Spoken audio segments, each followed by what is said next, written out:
has social media influenced how you follow politics? Because of social media, I am more interested and more informed about things that are going on in federal politics.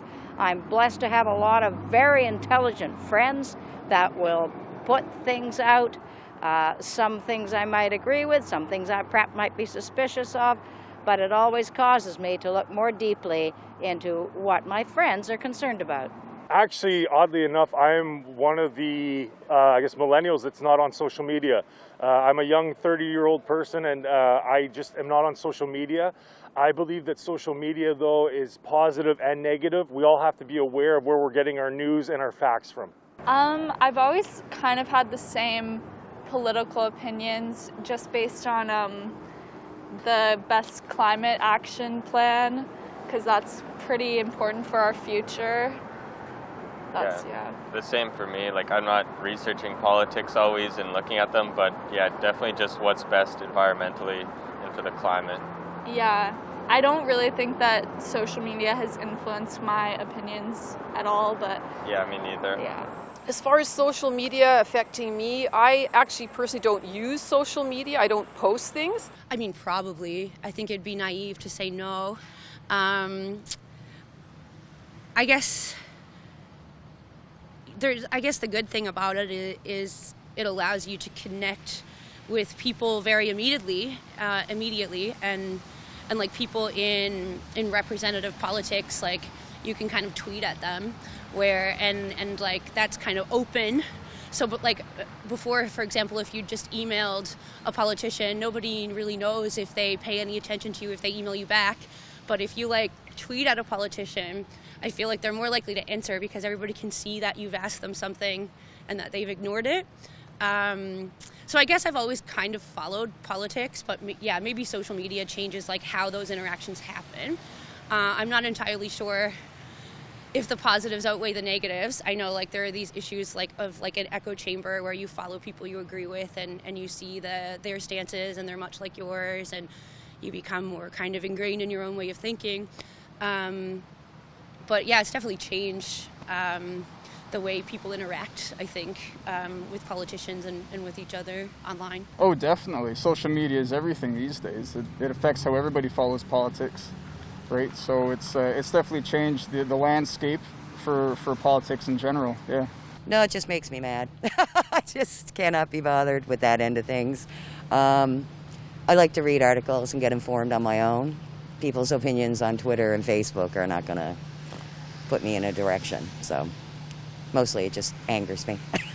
It has, to an extent. If I see that like a potential community leader is getting involved in social media, trying to reach the younger generation, like my age and younger, then yeah, it will heavily influence my my political view, yes.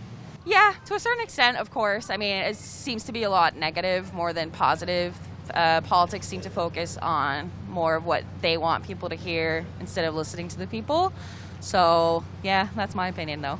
I think, in my case, minimally. I don't use a lot of social media personally. Like, I don't use Twitter or anything like that. I'll see a few tweets, stuff like that, but I still feel like I follow most of the traditional outlets for information about news, like television, newspapers, a lot of websites as well. So I don't think it influences me very much, but I think I'd probably be naive if I said it didn't influence me at least a little bit. No, because social media is put out there. It depends on who owns the page. If someone's a Liberal supporter, they're obviously going to put out things that are going to go into the PCs, and it's the other way around. So no, I don't really use my judgments to do anything else off of Facebook posts or social media. Yeah, I would say social media is like one of my main forms where I become informed with politics. And like I've watched shows like The Social Dilemma, which talks about how social media, it's like this tailored orchestra things. They have, they have their own incentives behind it, especially like Facebook and Instagram. But I still believe like this time and age, especially someone in like 20-something, like that is our main source. But I think we almost need to be educated to know that like we're in our own little bubble of social media. But I think that's the big scary part. A lot of people don't realize what comes up in their social media. We're in our little bubbles. So we got to also be educated enough that we need to, in some ways, like actively look outside of our social media to get like, views from other point of views. No, not really, actually. I don't really follow politics too much, so it hasn't really influenced me at all, no. I just watch the news a little bit and keep updated that way, but not social media-wise, no. Has the social media influenced? I mean, I do see bits and pieces of information on social media, but I'm well aware of how it's often dramatized or edited to emphasize one point or another. So you have to be careful. Unfortunately, in this day and age, even with the networks, you have to be careful on how you process your news, your information you're receiving. A lot of it, this day and age, unfortunately, it's information with a preconceived notion already, and they're trying to find facts to now support that information rather than let the facts speak for themselves.